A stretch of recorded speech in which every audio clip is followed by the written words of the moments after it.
Very good morning, welcome back to Soumya daily vlogs YouTube channel. So ಎಲ್ಲರೂ ಹೆಂಗಿದ್ದೀರಿ, ಆರಾಮಿದ್ದೀರಿ ಅಂತ ಅನ್ಕೊತ ನೋಡ್ರಿ. ಸೊ ಇವತ್ತು ಆ್ಯಸ್ ಇಟ್ ಈಸ್ ಡೈಲಿ ಮಾಡೋ ಥರನೇ ಬ್ರಷ್ ಎಲ್ಲ ಮಾಡಿದೆ. ಓಷಾಪಾನ ಅಂತ ಅಂದರೆ ನೀರನ್ನು ಕುಡಿದ್ಬಿಟ್ಟೆ.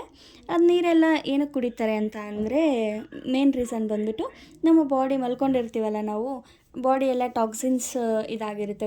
ಅದೆಲ್ಲ ನಾವು ನೀರು ಕುಡಿದು ಆಮೇಲೆ ನಮ್ಮ ದಿನನಿತ್ಯ ಕಾರ್ಯಗಳನ್ನು ಮಲಮೂತ್ರಗಳನ್ನು ಮುಗಿಸ್ಕೊಂಡ್ರೆ ಆ ಟಾಕ್ಸಿನ್ಸ್ ಎಲ್ಲ ಹೊರಗಡೆ ಹೋಗುತ್ತೆ, ರಿಫ್ರೆಶ್ ಅನಿಸುತ್ತೆ. ಸೊ ಹಾಗಾಗಿ ಆಮೇಲೆ ಇವತ್ತು ಸ್ವಲ್ಪ 2 ಸೆಟ್ ಎಕ್ಸಸೈಸ್ ಜಾಸ್ತಿನೇ ಮಾಡಿಕೊಂಡೆ. ಎಕ್ಸಸೈಸ್ ಮಾಡ್ಕೊಂಡ್ಬಿಟ್ಟು ಮತ್ತು ನನ್ನ ಸ್ಟಡೀಸ್ ಇತ್ತು, ಸ್ಟಡೀಸ್ನ ಮಾಡಿದೆ. ಇವತ್ತು ನಾನು ಒಂದು 3 ಡೇಸ್ ಭಗವದ್ಗೀತೆನ ಓದೋದಕ್ಕಾಗಲ್ಲ, ಸೊ ಹಾಗಾಗಿ ಓದಲಿಲ್ಲ. ಭಗವದ್ಗೀತೆನ ಸ್ಕಿಪ್ ಮಾಡಿದೆ ಇವತ್ತು. ಅದಾದಮೇಲೆ ನಾನು ಮೇಲೆ ಟೆರೆಸ್ ಮೇಲೆ ಹೋಗಿ ಬರೋ ಅಷ್ಟರಲ್ಲಿ ನನ್ನ ರೂಮಲ್ಲಿ ಫ್ಲವರ್ಸ್ ಎಲ್ಲ ತಂದಿದ್ರು. ಅದಾದಮೇಲೆ ಫ್ಲವರ್ಸ್ ಎಲ್ಲ ಚೆನ್ನಾಗಿ ತಂದಿದ್ದಾರೆ, ವಾಲ್ ಡೆಕೋರೇಷನ್ ಮಾಡೋಣ ಖಾಲಿ ಇದ್ದೀವಿ ಅಂತ ನಾನು ನನ್ನ ರೂಮ್ಮೇಟ್ ಸೇರಿ ವಾಲ್ನ ಡೆಕೋರೇಟ್ ಮಾಡ್ತಾಯಿದ್ವಿ.